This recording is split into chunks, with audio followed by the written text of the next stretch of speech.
हाय, मी नीलम.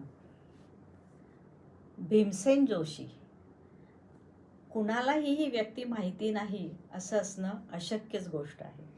तर अशा या भीमसेन जोशी विषयी एक फॉरवर्डेड मेसेज माझ्या वाचनात आला आणि मला तो आपणा सर्वांना ऐकवावा असा वाटला, म्हणून मी तो आपणा सर्वांसोबत शेअर करत आहे. एकदा भीमसेन जोशी म्हणजे अण्णा गाण्याच्या मैफलीसाठी गुलबर्ग्यात गेले होते. ते अडकून अण्णांची गाडी परतीच्या प्रवासात होती. रात्रीची 2ची वेळ असेल. गाडी चालवता चालवता अण्णांनी मुख्य रस्ता सोडला आणि एका आडगावच्या बाजूला वाटेला लागले. साथीदारांना कळेच ना की हे कुठे चाललेत. तेवढ्यात अण्णा म्हणाले, आमचे गुरुजी इथून जवळच राहतात. आता अनायासे या वाटेनं चाललोच आहोत, तर त्यांना भेटूया. रात्री 2ची वेळ असल्यामुळे गावात सामसूम होती. थोड्या वेळानं एका अंधाऱ्या खोपटामध्ये अण्णांची गाडी उभी राहिली. मंडळी गाडीतून उतरली. अण्णांनी खोपटाचं दार ठोठावलं. एका वयस्कर बाईनं दार उघडलं. चिमणी मोठी केली आणि खोपटात प्रकाश पसरला. खाटेवर एक वयस्कर गृहस्थ पहुडला होता. त्यांचं नाव रामण्णा. अण्णा त्यांच्यापाशी गेले आणि त्यांना हात देऊन बस्त केलं. अण्णा म्हणाले, काय कसं काय, ओळखलात का? अलीकडे वेळच मिळत नाही म्हणून बऱ्याच दिवसांनी आलोय. अण्णा कानडीतनं बोलत होते. रामण्णाही ओळखीचं हसले.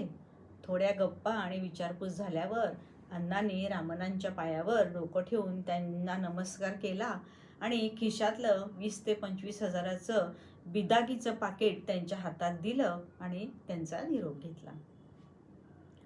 साथीदार मंडळींना हा प्रकार काय आहे हेच कळेना. तेव्हा अण्णांनीच खुलासा केला. इथून जवळच्याच एका रेल्वे स्थानकात होटगीच्या आसपास एकेकाळी मी बेवारशी राहायचो. सायडिंगला जे डबे लागत त्यातच झोपायचो. तिथेच रेल्वेच्या थंडगार पाण्यानं मी आंघोळ करायचो. खिशात दमडा नव्हता.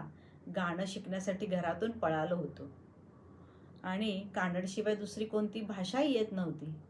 भिकारी अवस्थाच होती. स्टेशनच्या बाहेरच तेव्हा हा रामण्णा त्याची हातगाडी लावत असे.